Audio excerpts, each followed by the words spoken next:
Hey, what's up, guys, and welcome back to another Real Madrid preview. This is the preview to Rayo Vallecano against Real Madrid back in La Liga with a massive game. It is another derby um, against a side that are very bogey. They are a side that have caused problems to us before, and especially away from home, a stadium like theirs, it's going to be really, really tough. With obviously the atmosphere, the stadium is, I believe, like next to houses. If I'm not wrong, that is Rayo Vallecano Stadium, right? Yeah. Um, if I'm not wrong, Fede Valverde once kicked the ball up into someone's roof. Yeah. Not roof, balcony, but you get what I mean, right? You know, certainly it's going to be a really, really, really tough game, and it will be the last game in terms of domestic football. Because afterwards we have got a game away. I want to say in Qatar, which is the Club World Cup random game. It's a final. It's an Intercontinental Cup. Okay, that's what it's called. It's a pretty I want to say useless game. It's another silverware, I guess, but come on.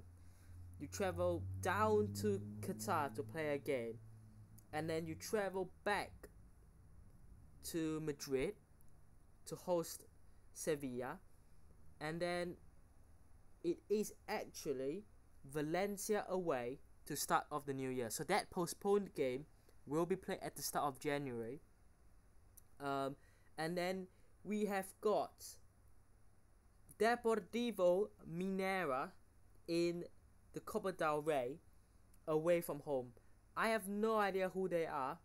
I saw a clip of their players reacting to the draw, and they were happy. Hopefully, those happiness don't stay too long. Hopefully, but look, Real Madrid, right? It's a funny one. The Copa del Rey hasn't been a trophy that Real Madrid have done well in. Now, if you remember, Real Madrid won the Copa del Rey, I'm going to say, in the 22-23 season. That season, we didn't win the Liga or Champions League. The only thing we won was the Copa del Rey. Okay, and obviously we beat Barcelona in the semis, and we went on a run. But we don't do well in everything. So I'm wondering, what's it gonna be this year? Are we gonna win La Liga and Champions League or Cup? Obviously, we would rather La Liga and Champions League, but obviously we won all. But then again, it's gonna be tough. But hopefully an easy one to start things off. And then Super Copa with Mallorca. And then if we win against Mallorca, we will play, I want to say, Barcelona or Atletico Madrid on the other side. No, it's not Atletico Madrid this year. It's Athletic Club. So, that is, I think, in Saudi Arabia. So great, more traveling. And then when you come back, again, 2 home games, Las Palmas and Salzburg. And then it's Real Valladolid away, Brest away, Espanyol away in February, and then Atletico Madrid at home as well at the start of February. So let's not look too far ahead. At least for the next few games, it's not looking too bad. Obviously no more Champions League game until the middle of Jan. And look, this is gonna be the toughest game along with Valencia away, because there are 2 tough trips away from home that we have to win, and that Valencia game is our game in hand. But we have to win. I think Barcelona have got an easy game, if I'm not wrong. Leganes at home can't see them losing. So yeah, obviously Barcelona play Atletico Madrid afterwards the following weekend. So look, it's going to be really really tight, and I do sort of hope that we can beat Rayo Vallecano, and Barcelona will probably beat Leganes, and keep ourselves within 2 points off with a game in hand. So look, that is the hope. But Rayo Vallecano are a pretty decent side. I mean, they're 12th. They're where they probably expected themselves to be. They have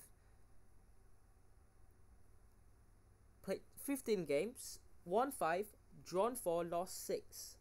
Their last home game was at home to Athletic Club, which they lost. But before that, they lost to Las Palmas 3-1. They beat Alaves. They drew with Leganes. They drew with Atletico Madrid. They beat Osasuna. They lost to Barcelona. And that's about it. So clearly you can get something out of Rayo Vallecano away, and I do think that it could be a game we get something out of. Now look, who do they have? They've got James Rodriguez. A nice little return. It's not really a return, we are visiting them, but it's a nice little hello to James. They've got Sergio Camelo, Isi, Alvaro Garcia, Unai Lopez, De Frutos. Is it De Frutos who is ex Real Madrid? It is. De Frutos also used to play for Real Madrid. And Barba, Oscar Trejo, Aridan with the crazy hair. Raúl de Tomas, ex Real Madrid as well.